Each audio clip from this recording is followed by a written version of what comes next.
மனதை பாபாவோட எப்படி இணைப்பது? मन को प्रभु में लगाना. பிரபு பாபாவிடம் எப்படி ஈடுபடுத்துவது?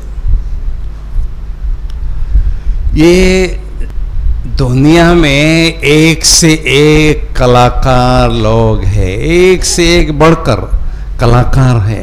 இன்னைக்கு கலைஞர்கள் இந்த உலகத்தில் ஒருத்தரை காட்டிலும் ஒருத்தர் இன்னைக்கு உலகத்தில் அதிகரிச்சுக்கிட்டே இருக்காங்க, நிறைய பேர் இருக்காங்க. फिर भी ये कला सबसे बड़ी कला है. ஆனால் இந்த கலை பிரபுவோடு நம்ம மனதை இணைக்கக்கூடிய இந்த கலை எல்லாத்த விட பெரியது. कोई पूछे कैसे सबसे बड़ी कला है बताओ, तो उसका जवाब है इस दुनिया में मन को सबसे शक्तिशाली कहते हैं. சிலர் கேட்கலாம், எல்லாத்த விட பெரிய கலை எது அப்படின்னு உங்கள்கிட்ட கேட்டால், உலகத்திலேயே மனதை நம்ம கையாளக்கூடிய கலை தான் மிகப்பெரிய கலை. मन ही देवता मन ही ईश्वर, मन से बड़ा न कोई. மனதுதான் தேவதை, மனதுதான் ஈஸ்வர், மனதை காட்டிலும் பெரியது எதுவுமே இல்லை. लोगों ने गीत बनाया है, मन ही ईश्वर मन ही देवता, मन से बड़ा न कोई. மனதை காட்டிலும் பெரியது எதுவுமே இல்லை உலகத்தில் சொல்றாங்க. ऐसे शक्तिशाली मन को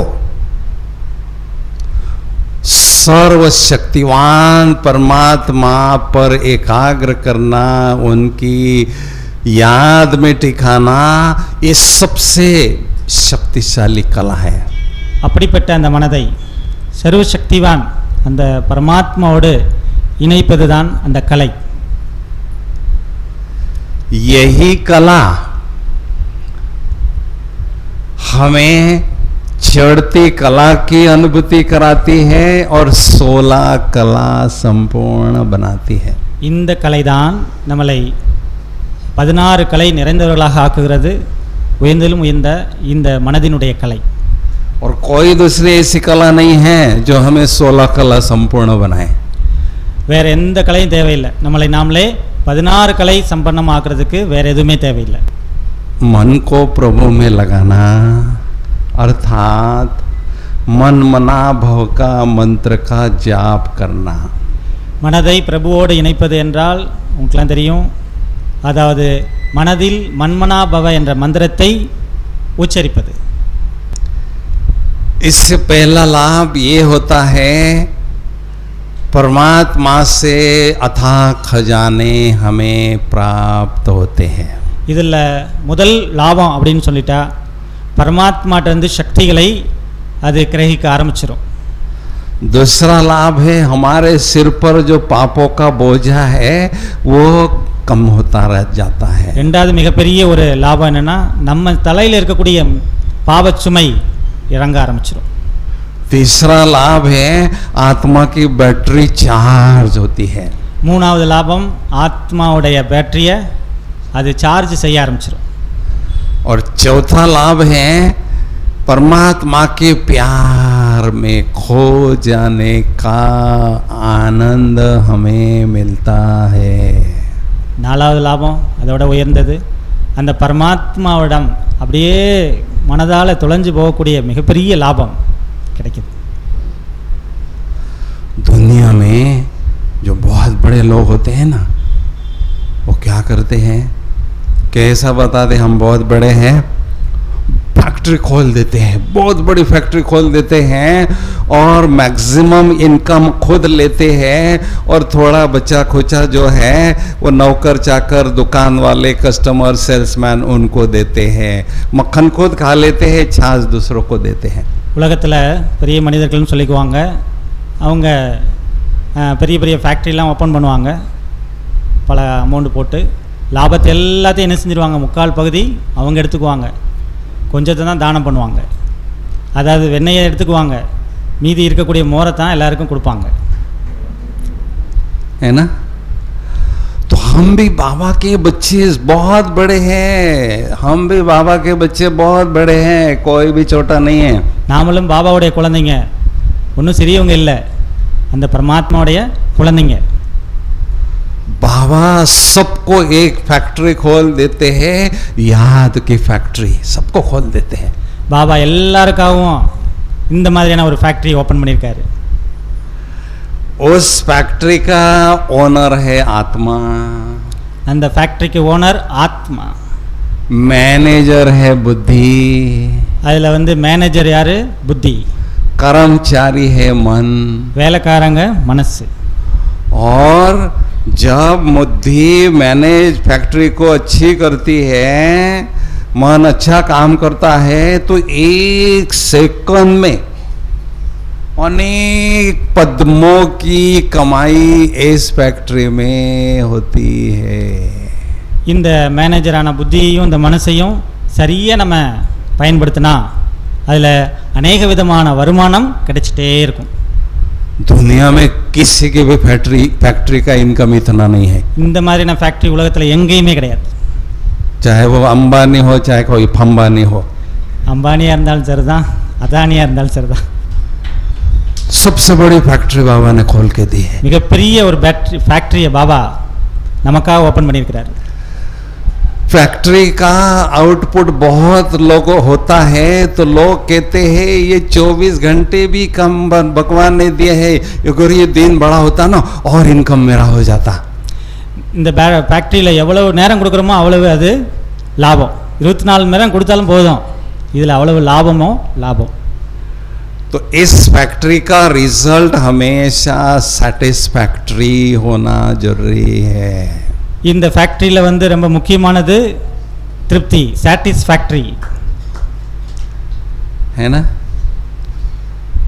அதாவது திருப்தி. तो मन और बुद्धि ये क्लियर हमारे सामने होना चाहिए. இந்த மனமும் புத்தியும் ரொம்ப கிளியராக நம்ம முன்னாடி இருக்கணும். मैनेजर ये है, कर्मचारी ये है, अच्छी तरह से एनालिसिस हमारे सामने होना चाहिए, तब हम उनको यूज़ कर सकेंगे. மேனேஜர் புத்தி, மனசு வேலைக்காரர், ரெண்டு பேரும் நமக்கு முன்னாடி தெளிவாக இருக்கணும். இதன் மூலமாக நம்ம மிகப்பெரிய காரியத்தை செய்ய முடியும். केवल मन बुद्धि संस्कार रटने से कुछ नहीं होगा, उसको अनुभव करना होगा. வெறும் மனம் புத்தி சன்ஸ்கார்னு சொல்கிறதுனால ஒன்றும் ஆக போகிறது கிடையாது. அதை நம்ம தெளிவாக புரிஞ்சுக்கணும். पता है सबको? बताओ, मन बुद्धि पता है क्या आपको? बोलो. மாலும் உங்களுக்கு தெரியுமா மனம் புத்தி சன்ஸ்கார்னு என்ன? சொல்லுங்க.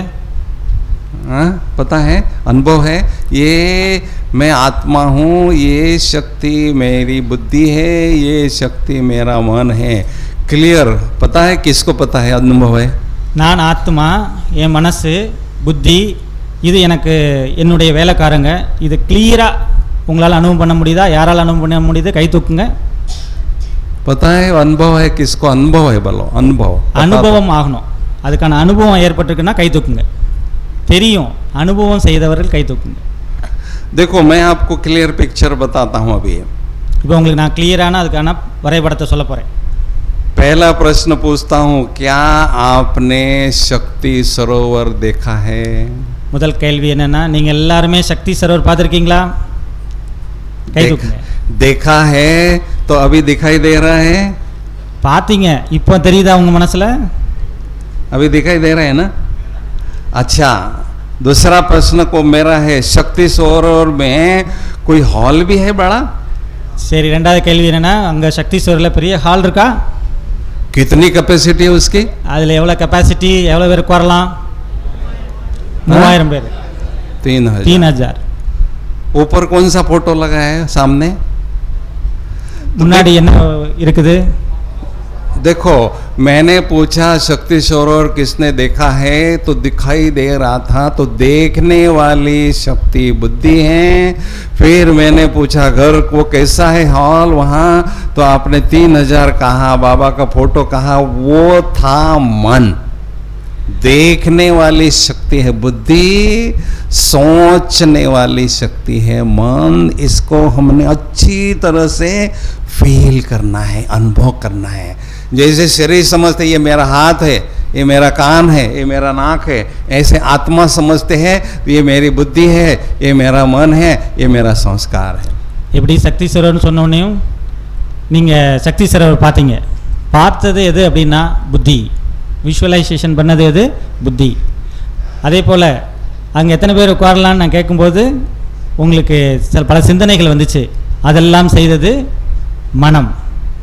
எப்படி உடல் இருக்குது, இந்த உடலில் காது இருக்குது, கண் இருக்குது, மூக்கு அப்படின்னு நான் உணர்றோம் இல்லையா?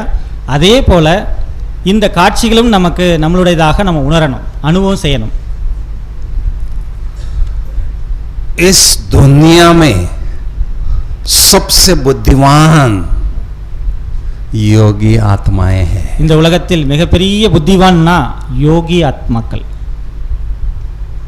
उनके पास 2 कलाएं होती है, वो किसी के पास नहीं होती है. அவங்ககிட்ட 2 கலை இருக்கு, அது வேற யார்ட்டுமே கிடையாது. पहली कला ये होती है, वो चतुर सुजान बाप के चतुर बच्चे होते, बहुत स्मार्ट होते हैं.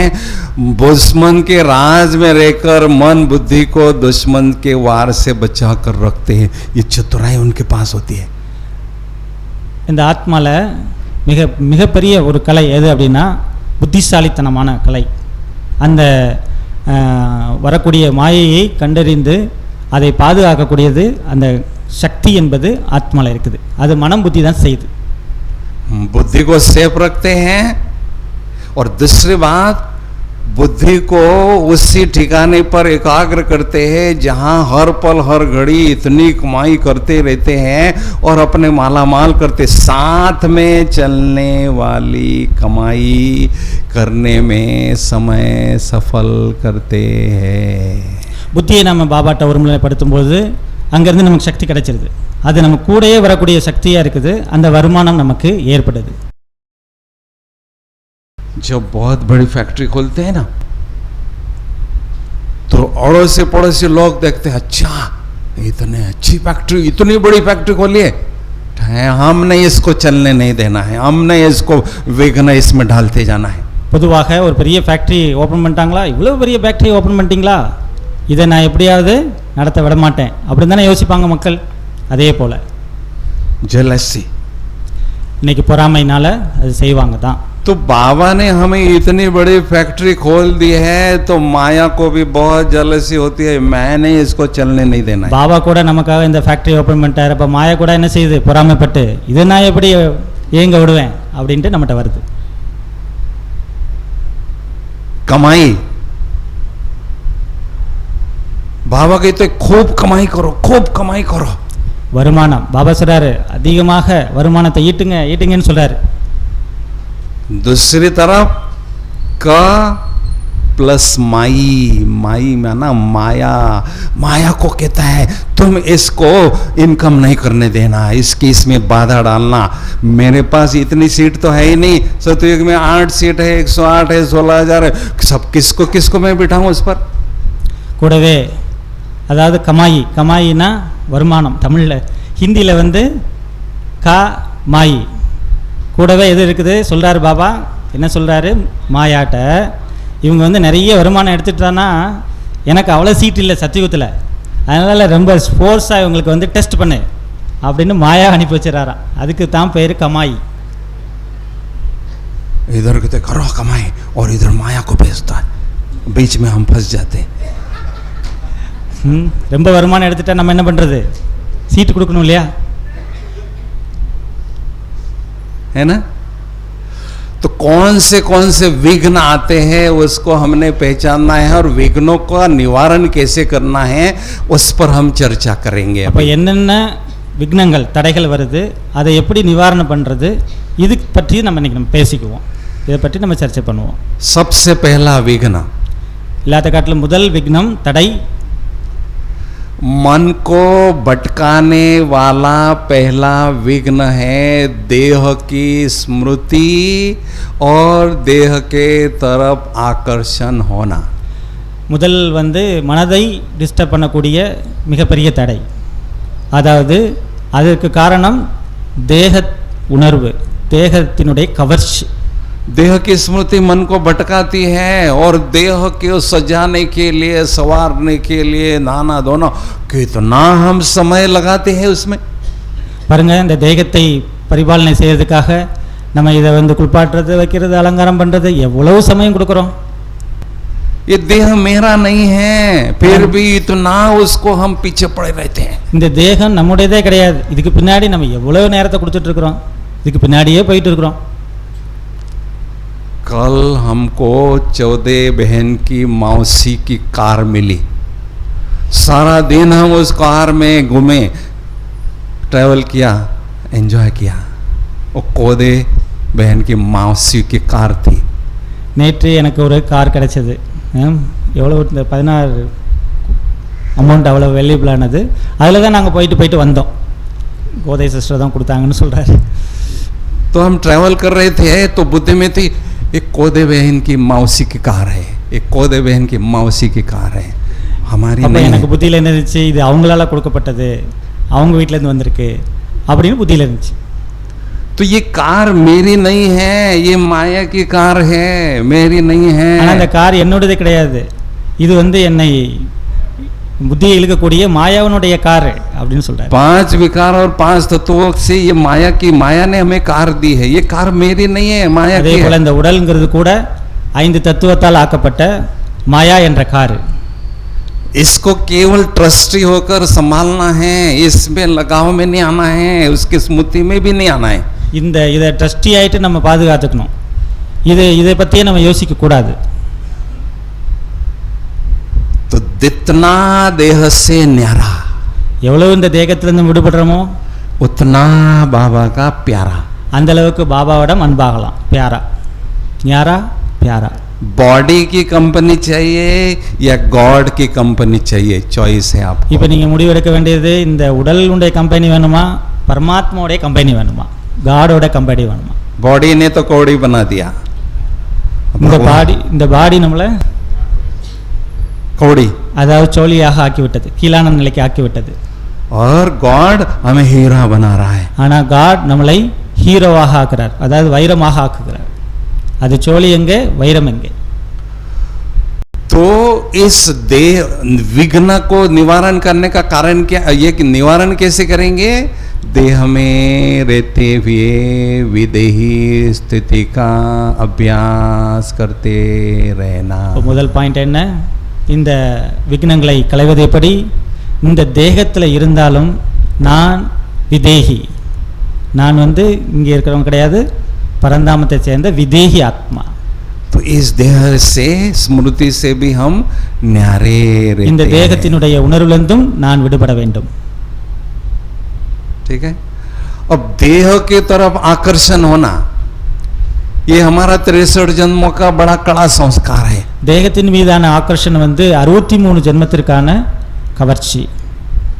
अब खुद के ही देह को भूलना है तो दूसरों के देह की तरफ आकर्षित कैसे हो सकते हम? இப்போ நாமளே அந்த கவர்ச்சியில் இருந்தால் மற்றவங்களுக்கு எப்படி சொல்ல முடியும் நீங்கள் தேகத்திலேருந்து விடுபடுங்கன்னு? तो उसके लिए आत्मिक स्थिति, आत्मिक दृष्टि का अभ्यास का, அதுக்கு தான் ஆத்மீக திருஷ்டி, ஆத்மீக ஸ்மிருதி ரொம்ப அவசியம். ये देह है क्या, मिट्टी का खिलौना तो है. இது மண்ணால் ஆக்கப்பட்ட உடல், அதானே தேகம். हमने यूज करना है. माया ने ऊपर से जब बिंदी आई तो माया ने हमें वेलकम किया, ये मेरी सौगात ले लो पाठ बजाने के लिए, ये मेरी प्रॉपर्टी है, मुझे वापस देना. நம்மளை வெல்கம் பண்ணுறதுக்காக மாயா நம்ம புள்ளியாக வரும் பொழுது இந்த உடலை கொடுத்து, இது என்னுடைய ப்ராப்பர்ட்டி, நீ பயன்படுத்திக்கணும்னு கொடுத்துருக்கு. तो आत्मिक स्थिति, आत्मिक दृष्टि, आत्मिक स्थिति, आत्मिक दृष्टि, इससे क्या होगा, देह खत्म हो जाएगा. ரொம்ப முக்கியமானது ஆத்மீக ஸ்திதி, ஆத்மீக பார்வை, ஆத்மாத்மன் பார்வை. இதை அடிக்கடி நம்ம செய்யணும். அப்போ இந்த தேகத்திலிருந்து விடுபடலாம். ठीक है ना.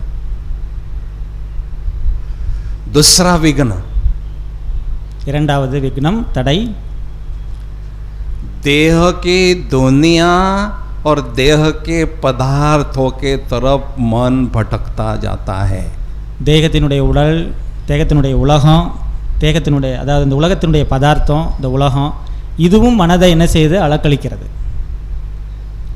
जब भी हम बाहर जाते हैं इधर उधर देखते रहते हैं, कितने सुंदर ये दुनिया है. வெளியில் போகும்போது பாருங்க, இந்த பக்கம் அந்த பக்கம் தானே பார்த்துட்டே இருக்கிறோம். विदेश में जाएंगे, आंखें फाड़ के बाप रे इतने अच्छी दुनिया, इतने ஃபாரின் போனோன்னா நம்ம பார்க்குறோம், எவ்வளோ நல்ல நல்ல பொருளாக இருக்குது, இந்தியாவில் இல்லாது அங்கே இருக்குது. तो तो ये 5000 वर्ष हमने इसको यूज किया, अभी है क्या इसमें रखा? நம்ம தான் இதை 5000 ஆண்டு நம்ம பயன்படுத்திட்டோமே, இனிமே என்ன இருக்கு? इसमें कुछ नहीं है, नीरस दुनिया है, कोई रस नहीं है. இதில் ரசனையற்ற உலகம், எந்த ரசனையும் இல்லை, நிரஸ். असार संसार, कोई सार नहीं है. சாரமும் இல்லை, அசாரமான உலகம், சாரமற்ற உலகம். तो अमेरिका में आप जा रहे हैं, बड़ा आनंद आ रहा है, बहुत अच्छा एंजॉय कर रहे हैं, और आपके हाथ में इंडिया की टिकट पकड़ा दी है. जब इंडिया की टिकट पकड़ा दी, मुझे तो यहाँ से जाना है, उपरा मुझे अमेरिका कितना भी अच्छा हो, मुझे यहाँ से जाना है. என்னதான் அங்கே வெளிநாட்டில் இருக்கக்கூடிய சுகங்களை நம்ம பார்த்து ரொம்ப ரசித்தாலும் என்றைக்கு நமக்கு இந்தியாவுக்கு வர்றதுக்கான டிக்கெட் அடிக்குமோ அப்போ தான் சந்தோஷமாக இருக்குது. तो ऐसे हम सभी भी रिटर्न जर्नी पर है. அதே போல் நாம் இப்போ ரிட்டர்ன் ஜேர்னியில் இருக்கிறோம் நம்முடைய வீட்டுக்கு போகிறதுக்கு. मुझे इस दुनिया को छोड़कर जाना है. இந்த உலகத்தை என்ன எடுத்துட்டா போக முடியும்? इसमें मैं थोड़े दिन का मेहमान हूँ. இங்கே நான் ஒரு சில தினங்களுக்கான கெஸ்ட்டாக தான் வந்திருக்கிறேன். ये गेस्ट हाउस है. இது கெஸ்ட் ஹவுஸு. रेस्ट हाउस वो है परमधाम. ரெஸ்ட் ஹவுஸ் மேலே இருக்குது, பரந்தாமம். गेस्ट हाउस कितना भी बढ़िया हो, सोने के चमचमाते दरवाजे हो, खिड़कियाँ हो, कितना भी बढ़िया हो, தூங்குறதுக்கான பெட்டு, பெரிய பெரிய ஜன்னல் வியூ பார்க்குறதுக்கு அப்படி இருந்தால் கூட கெஸ்ட் ஹவுஸில் फिर भी चैन की नींद अपने घर में ही आएगी. ஆனால் எங்கே நமக்கு தூக்கம் வரும்? நம்ம வீட்டில் தான் நல்லா தூக்கம் வரும், है ना? तो इस पुरानी दुनिया में मैं मेहमान हूँ, और इस पुराने देह में भी मैं मेहमान. ஆக இந்த பழைய உலகத்திலையும் நான் விருந்தாளி, இந்த பழைய உடல்லையும் நான் ஒரு விருந்தாளி. इस मकान में भी मेहमान हूँ. இந்த உடல் என்ற பில்டிங்கில் நான் விருந்தாளி. मुझे यहाँ से जाना है. இங்கிருந்து நான் போக வேண்டும், मुझे यहाँ से जाना है. இங்கிருந்து நான் போகணும். I am on return journey. நான் இப்பொழுது வீடு திரும்பி கொண்டிருக்கின்றேன். तो धीरे धीरे यहाँ से दुनिया से मोह हमारा खत्म हो जाएगा. बेहद का वैराग्य अनुभव. கொஞ்சம் கொஞ்சமாக இந்த உலகம், இந்த உடல்லேருந்து நமக்கு விடுபடுவோம். இதுக்கு பேர் தான் என்னது? எல்லைக்கப்பாற்பட்ட வைராக்கியம். जितना बेहद का वैराग, उतना इस दुनिया से बुद्धि हमारी किनारा करती है. எவ்வளவு எல்லைக்கப்பாற்பட்ட வைராக்கியம் இருக்குமோ அவ்வளவு இந்த உலகத்திலிருந்து நமக்கு டிட்டாச் ஆகிட்டே இருப்போம். पदार्थ, देह की दुनिया और देह के पदार्थ, बाबा कहते पदार्थ कितने भी अच्छे हो, ये विनाशी है और अल्पकाल के है. அதுக்கப்புறம் பொருள் எவ்வளோதான் பெரிய அழகான பொருளாக இருந்தாலும் சரிதான், எல்லாமே அழியக்கூடியது, சிறிது காலத்திற்கானது. सोना भी आपके पास है, तो ये तो तमो प्रधान तत्व से बना हुआ है. सत्युग का सोना तो सतो प्रधान, कितना अच्छा होगा. தங்கமே உங்கள்கிட்ட இருந்தாலும் சரிதான், அது தமோ பிரதானமானது. சத்தியுகத்தில் எத்தனை தங்கம் சதோ பிரதானமானது. क्या इन चीजों से मोह लगाना है? இந்த பொருள்களுக்கு பின்னாடியே நம்ம சுற்றணும், அலையணும். इसलिए कोई भी अच्छी चीज मुझे अपने पास नहीं रखना है. அதனால தான் எந்த ஒரு நல்ல பொருளையும் பதார்த்தத்தையும் தன்னிடம் வைத்துக் கொள்ளாதீங்க. नहीं तो अंतिम समय बुद्धि वहीं जाएगी हमारी. ஏன்னா இறுதி சமயத்தில் புத்தி எங்கே தான் போகும்? நல்ல பொருள் எதுவும் அது தான் போகும். है ना? उपराम, उपराम माना ऊपर वाले राम को याद करने के लिए तैयार हो जाना. उपराम என்றால் மேலே இருக்கக்கூடிய ராமிடம் புத்தியை செலுத்துவது. बजाओ ना ताली, अच्छी तरह से बजाओ ना. பிரதர் இப்படி கை காட்டிட்டாலே கையை தட்டிடணும். ऊपर उठना है तो ऊपर वाले राम को याद करना है. नहीं மேலே तो ऊपर பறக்கணுமா, மேலே இருக்கக்கூடிய ராமன் நினைக்கணும். ऊपर नहीं तो ऊपर उठ ही नहीं सकते. இல்லைன்னா மேலே பறக்க முடியாது. जब देखते हैं अंदर बैठी आत्मा, तो याद आता है ऊपर बैठा परमात्मा. முதல்ல உள்ளே உட்கார்ந்துருக்கக்கூடிய ஆத்மாவை நினைக்கிறோம், அடுத்து மேலே இருக்கக்கூடிய பரமாத்மாவுடன் போகணும். जब देखते हैं अंदर बैठी आत्मा, तो याद आता है ऊपर बैठा परमात्मा. இங்கே உட்காந்துக்கிட்டு ஆத்மாவை பார்க்க இருக்கிறது, அது நினைக்கிறது அது மேலே இருக்கக்கூடிய பாபாவை, ராம. तीसरा विघ्न, மூன்றாவது தடை हमारे मन को अपने संबंधी भी अपने तरफ खींचते हैं. संबंधी रिलेशन. அடுத்ததாக ரிலேஷன், அது கூட நம்மளுடைய மனதை தன் பக்கம் ஈர்க்கிறது. क्योंकि हमारा इतने वर्षों से, इतने जन्मों से, 83 जन्मों से कई आत्माओं के साथ हिसाब किताब बना हुआ है, उसके कारण भी और अभी इस जन्म में भी जो भी संबंधी हमारे हैं वो उनके तरफ बुद्धि मन खींचता है. ஏனென்றால் 83 ஜென்மமா, 63 கிடையாது, 83 ஜென்மமா யார் யாருடைய தொடர்பில் நம்ம வந்தோமோ அவங்க எல்லாம் இந்த கடைசி ஜென்மத்தில் நம்மளை ஈர்ப்பாங்க. அதனால் மனம் புத்தி அங்கே அலைய ஆரம்பிச்சிருது. हम परम धाम में बैठे रहते हैं, बाजू में बाबा रहते हैं, तो भी हमें पता नहीं चलता है बैठे हैं. ऐसे ये संबंधी बने क्यों हैं? देह समझने से. तभी हमारा देहधारियों से लगाव है. आत्मा समझते, बिंदी समझते हैं, न्यारा समझते तो किसी से भी लगाव हमारा नहीं होता है. நம்ம பரந்தாமத்தில் பாபாவுக்கு முன்னாடி புள்ளியாக உட்காந்துருக்குறோம், அங்கே எந்த சம்மந்தம் கிடையாது. ஆனால் இங்கே தேகம் அப்படின்னு நினைக்கும் போது எல்லா சம்பந்தம் வருது. पारसनाथ, पारसनाथ, एक ही बाबा नाथ है जिससे सर्व संबंधों का रस प्राप्त कर सकते हैं. ஒரே ஒரு சம்பந்தம் பாபாவுடன், அவரிடம் வந்து அனைத்து ரசனையும் நம்ம பிராப்தியாக அடைய முடியும். पारसनाथ. अगर मान लीजिए थोड़ा सा किसी से लगाव है, मम्मी से, डैडी से, भाई से, किसी से भी, वो संबंध विशेष बाबा से हमने अनुभव करना है. सूक्ष्म वतन में, इस दुनिया में बुद्धि को वहाँ जुटाना है और यहाँ से हटाना है. இப்போ என்னமோ அந்த சம்பந்தங்கள்லாம் இருக்குது, ஆனால் நம்ம என்ன செய்யணும்? சூட்சுமத்தில் பாபாட்ட நம்ம புத்தியை இணைக்க இதெல்லாம் நீங்கிவிடும். और उसको भी आत्मा देखना है, वो रिलेशन के रूप में नहीं देखना है. அந்த சம்பந்தங்களை எல்லாமே நம்ம ஆத்மான்னு பார்க்கணும், சம்பந்தமாக பார்க்கக்கூடாது. मम्मा जब बाबा के पास आई, पहले ही दिन बाबा ने बताया कि ये लक्ष्मी और आप नारायण बनने वाले हो सतयुग में. पहले ही दिन बताया. எப்போ வந்து மம்மா வந்து பாபா முதல்ல சந்திக்கு வந்தாங்களோ அப்போமே பாபா சொன்னாராம், இவங்க லட்சுமி ஆகக்கூடியவங்க, பாபா வந்து நாராயணன் ஆகக்கூடியவங்க. முதல் நாளே बनने वाले हैं. अभी सारे संबंध मम्मा के भी एक बाबा के साथ, बाबा के भी एक बाबा के साथ, और उन्होंने नंबर 1 ले लिया. ஆகக்கூடியவங்க தான், ஆகலை. அப்போ அவங்களுடைய புத்தியினுடைய தொடர்பு சம்பந்தம் யார்கிட்ட இருந்துச்சு? பாபாட்ட இருந்துச்சு. है ना?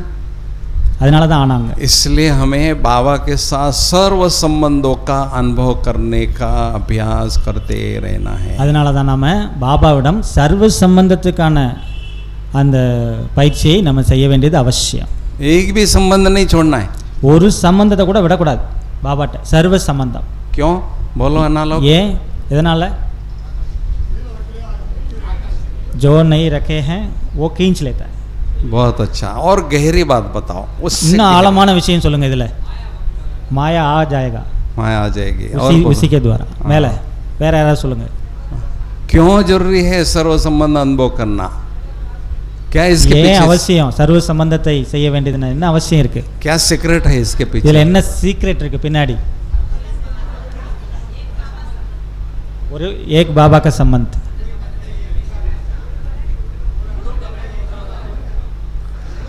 उसके पीछे राज ये है. அதுக்கு பின்னாடி ரகசியம் என்ன அப்படின்னா, பிரதர் ரகசியம் கேட்குறாங்க. 84 जन्मों का पाठ हमने बजाना है. ஏன்னா 84 ஜென்மத்துக்கான பாகத்தை நாம் நடிக்கணும். उसमें आधे जन्म मेल के और आधे जन्म फीमेल के होते हैं. பாதி பெண்ணாதான் பிறப்போம். ये बाबा ने बता दिया है. இது பாபா சொல்லியிருக்கிறாரு முரளியில. तो जो भी रोल हमें मिले वो अच्छी तरह से हम बजा सकें, वो संस्कार अभी हमने आत्मा में भरना है। घर परम धाम जाने के पहले कैसे बाबा के साथ संबंधों की अनुभूति करते हुए संस्कार भरने हैं। அந்த பாதி ஆண் பாதி பெண் எல்லா சம்பந்தத்தையும் நம்ம நடிச்சு தான் ஆகணும். அதற்கான சங்கல்ப அதாவது சன்ஸ்காரத்தை நிறைக்கணும்னா அது பாபாட்ட போய் தான் நிறைக்கணுமா. அதை இப்போ பாபாட்ட இருந்து நம்ம நிறைச்சாகணும். அப்போ தான் அடுத்த 84 ஜென்மத்துக்கு நம்ம வந்து ப்ளே பண்ண முடியும். गाय का बछड़ा जन्म लेता है तो गाय के स्तन के पास दूध पीने के लिए जाता है, ऑटोमेटिक जाता है, उसको कोई ले जाता नहीं, क्योंकि उसमें பசி இருக்குன்னா அந்த கன்றை நீங்கள் கூட்டு போகணும்னு அவசியம் கிடையாது, தானாக போகும் அந்த சம்பந்தத்தில். उसका संस्कार है, அதுக்கான சன்ஸ்காரம் இருக்குது. तो ऐसे हमें अभी संस्कार भरना है सभी அதுபோல रिलेशन का। இப்போ நம்ம அந்த சன்ஸ்காரத்தை நிறைக்கணும். அது ஒரு பாபாட்ட தான் நிறைச்சாகணும். चौथा विघ्न, चौथा विघ्न नहीं, चौथी बात है मन को सदा हल्का रखना है। मन मना भव का मंत्र का जाप மனதை லேசாக வைப்பதற்கு மன்மனா பவங்கிற மந்திரத்தை நாம ஜபிக்க வேண்டும். मन को हल्का रखने के लिए 2-4 युक्तियां बताता हूं। மனதை லேசாக வைப்பதற்கு 4-5 யுக்திகள் சொல்றாங்க. पहला युक्ति है कर्म करते समय सोमान में रहने का अभ्यास करना है। फर्स्ट कर्म செய்யும் பொழுது सोमानல இருக்கக்கான பயிற்சி. उससे क्या होता है, जो 3 बातों का प्रभाव हमारी आत्मा पर पड़ने की संभावना होती है। 3 விதமான பிரபாவம் ஆத்மாவில் காரியம் செய்யும்போது ஏற்படுவதற்கான வாய்ப்பு இருக்கிறது. जो कर्म करते हैं उसका प्रभाव, कर्म செய்யக்கூடியதனுடைய பிரபாவம், जो साथी होते हैं उनका கூட இருக்கக்கூடியவங்களுடைய பிரபாவம், और वहाँ का जो वायुमंडल है उसका प्रभाव, வாயுமண்டலம் சூழ்நிலைக்கான பிரபாவம், तीनों को न्यूट्रलाइज करने के लिए இந்த மூன்றையும் நம்ம சமமாக்கணும். ईश्वरीय नशे का प्रभाव आत्मा पर होगा तो तीनों से हम ஈஸ்வரிய போதைக்கான பிரபாவம் ஏற்படும் பொழுது இந்த மூன்றினுடைய பிரபாவமும் விலகிவிடும்.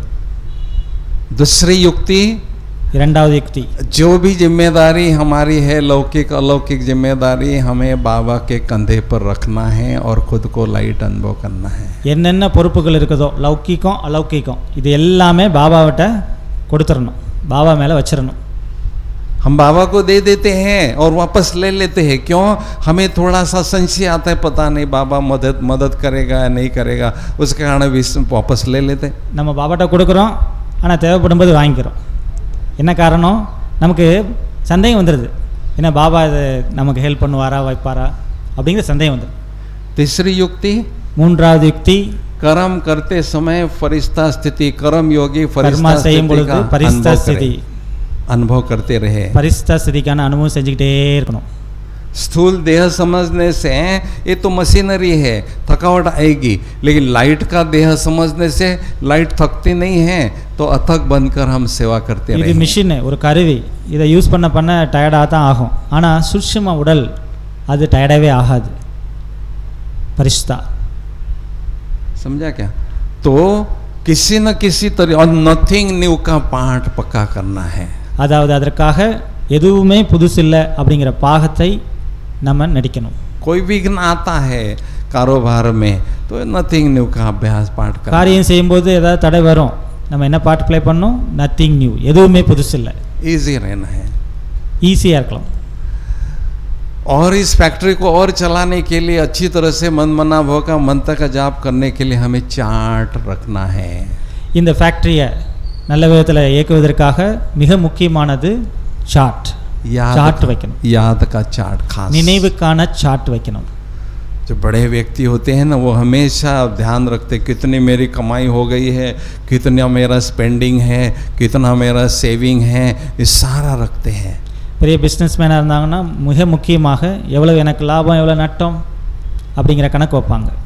इसलिए हमें भी मेरी कमाई कितनी है, कितनी मेरी स्पेंडिंग है, कितनी मेरी सेविंग है, इसको चार्ट रखना है। और मन बुद्धि को डिसिप्लिन में रखने के लिए, बिजी रखने के लिए ये चार्ट बहुत मदद करता है। அதே போல் நாமளும் எவ்வளவு வருமானம் வந்திருக்கு, எவ்வளோ செலவாயிருக்குது, எவ்வளோ பெண்டிங் இருக்குது, இந்த சார்ட் நம்ம வைக்கணும். इसलिए कहते charts makes you smart. Chart வைக்க வைக்க உங்களை அது ஸ்மார்ட்டாக ஆக்கிரும். Chart makes you smart. तो ये जो बाबा ने हमें कला दी है, इस कला को खूब यूज करना है. இப்படிப்பட்ட கலை பாபா நமக்கு கொடுத்துருக்காரு. இந்த கலையை எவ்வளவு முடியுமோ அவ்வளவு பயன்படுத்துங்க. और इस कला में हमें एक्सपर्ट बनना है. இந்த கலையில் நம்ம எக்ஸ்பர்ட்டாக ஆகணும், திறமைசாலி ஆகணும். क्योंकि मन को जो प्रभु में लगाते हैं उनको सभी नमन करते हैं. नमन करते हैं. யார் மனதை பிரபுவுடன் ஈடுபடுத்துகிறார்களோ அவர்களை எல்லாருமே நமன் பண்ணுவாங்க, வழிபாடு செய்வார்கள். तो अभी हम 15 मिनट बाबा को बहुत अच्छी तरह से याद करेंगे. अभी पावरफुल याद करेंगे. 15 मिनट बिल्कुल बाबा की याद में खो जाएंगे. 15 நிமிஷம் பாபாவுடைய நினைவிலேயே மூழ்கிடுவோம். सीधा बैठेंगे सभी. நேரா உட்காருங்க எல்லாருமே.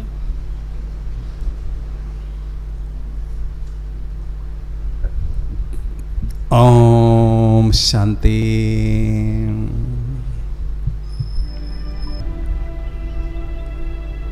इस देह रूपी चैतन्य दीपक में, இந்த தேகத்தில் சைத்தன்யமான தீபம் मैं आत्मा रूपी चैतन्य ज्योति, நான் ஆத்மா என்ற சைத்தன்யமான ஜோதி जगमग रही हूँ. சுடர்விட்டு கொண்டிருக்கின்றேன்.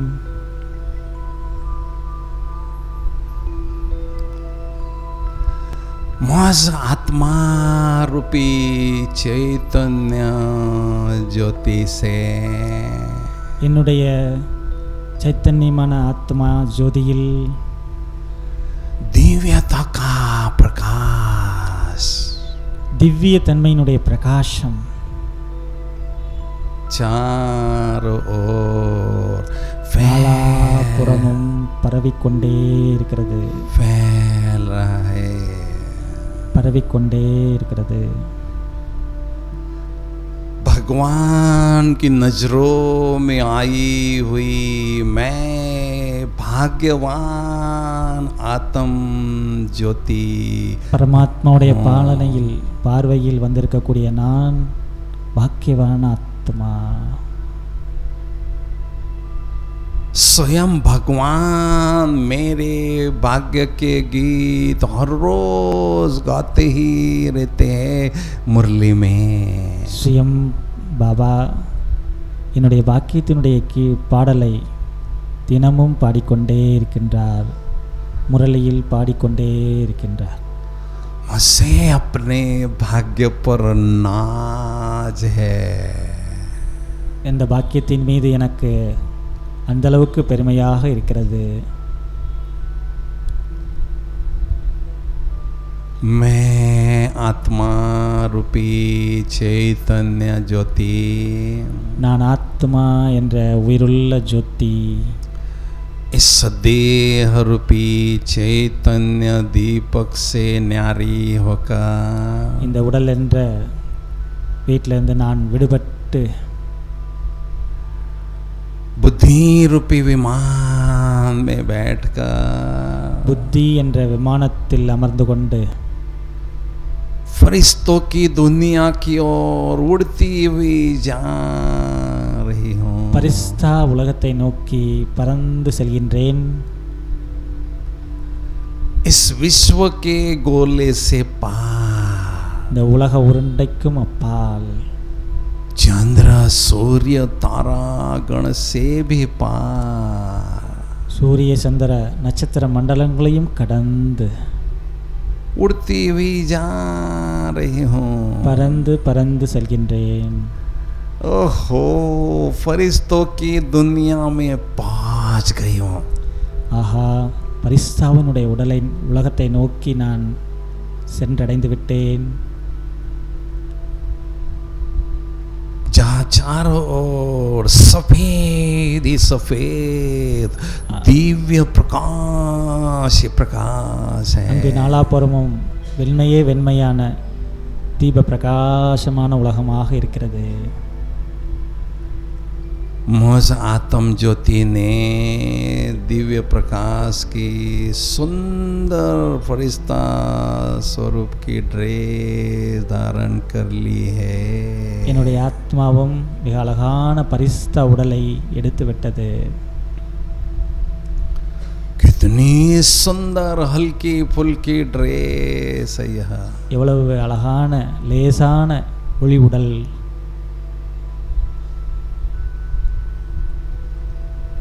ओह, फरिश्तों के बादशाह प्यारे ब्रह्मा बाबा अपने संपूर्ण फरिश्ता स्वरूप में मेरे समक्ष विराजमान है.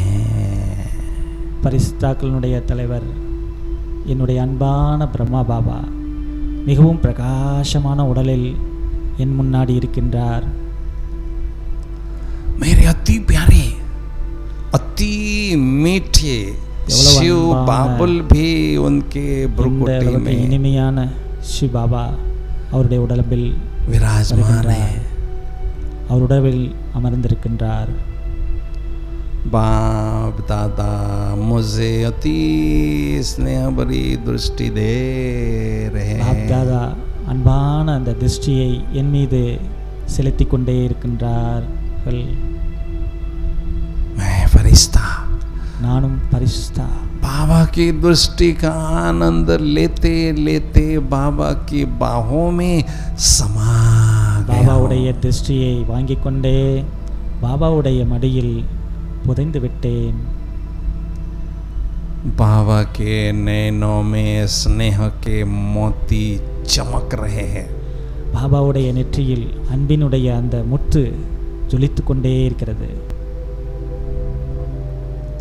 बाबा नैनों से मुझे इशारा कर रहे हैं, बच्चे इस फरिश्तों की दुनिया में सदा आपका स्वागत है. பாபா கண்கள் மூலமாகவே கூறுகின்றார், சதா இந்த பரிசுத்த உலகத்தில் அமர்ந்திரு.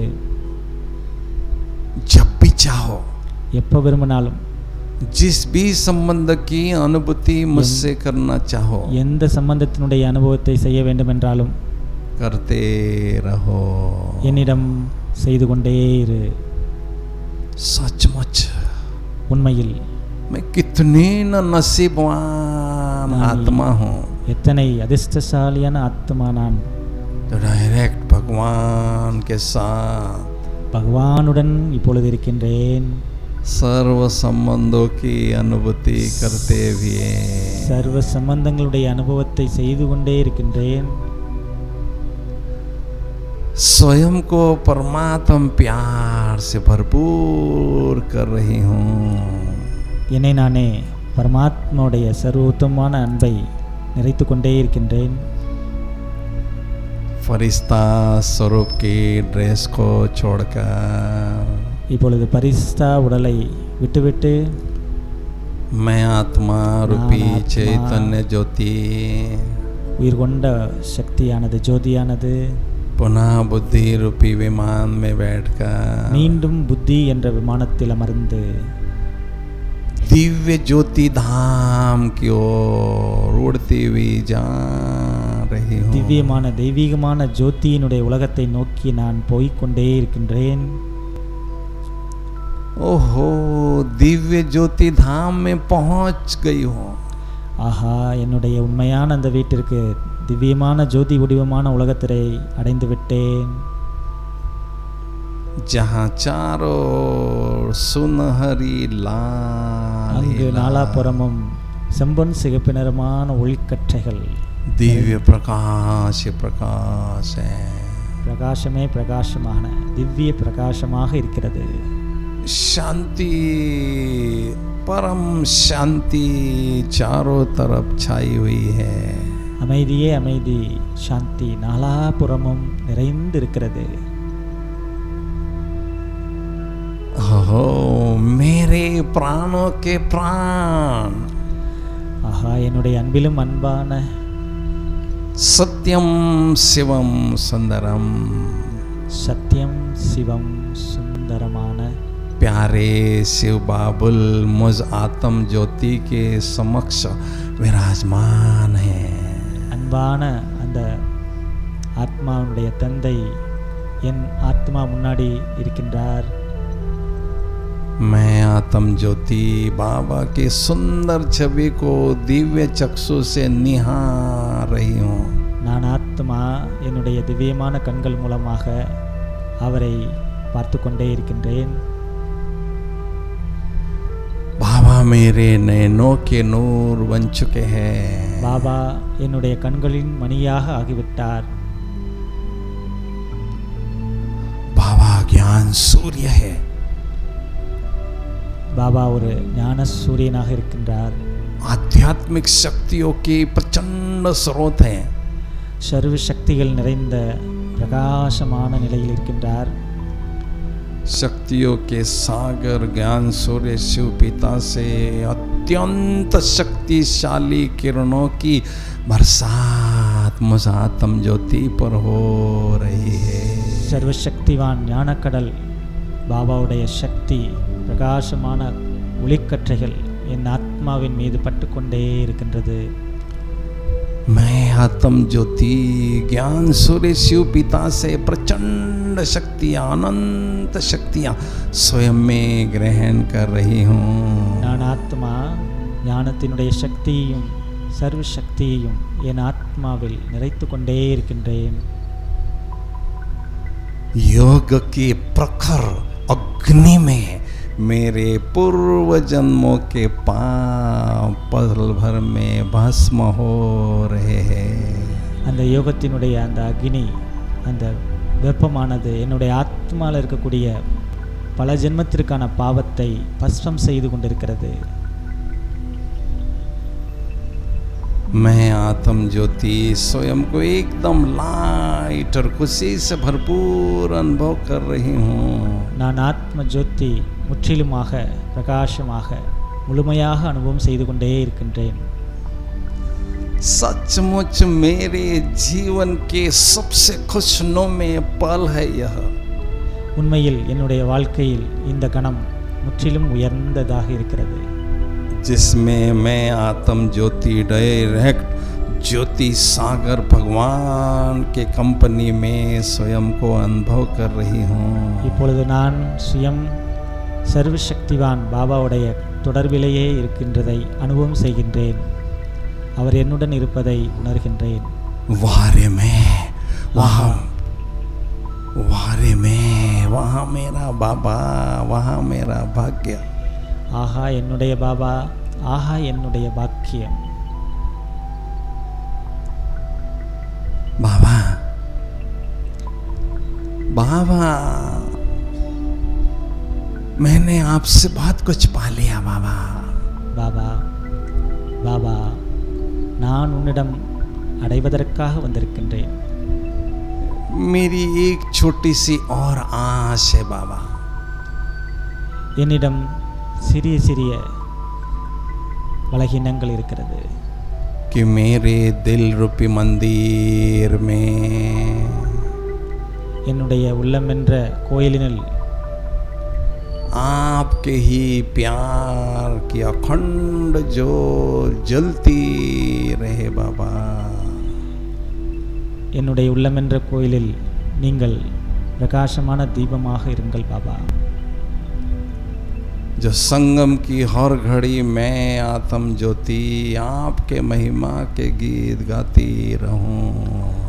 நான் சங்கமயுகத்தில் உங்களுடைய மகிமையை பாடிக்கொண்டே இருப்பேன் பாபா.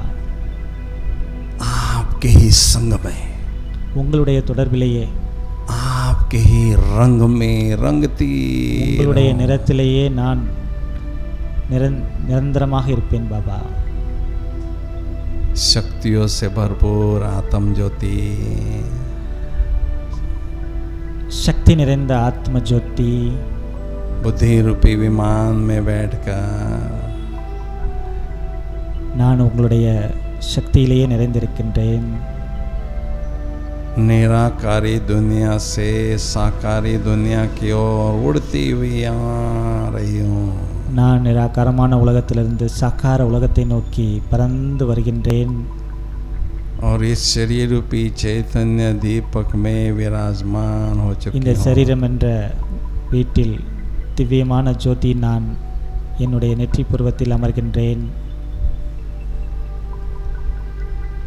मज शक्तिशाली आत्म ज्योति से சக்திசாலியான ஆத்மா ஜோதியில் शक्तियों की किरणें चारों ओर फैल रही है। பாபாவிடமிருந்து அடைந்த சக்தியினுடைய கிரணங்கள் நாலாபுறமும் பரப்பிக்கொண்டே இருக்கிறது.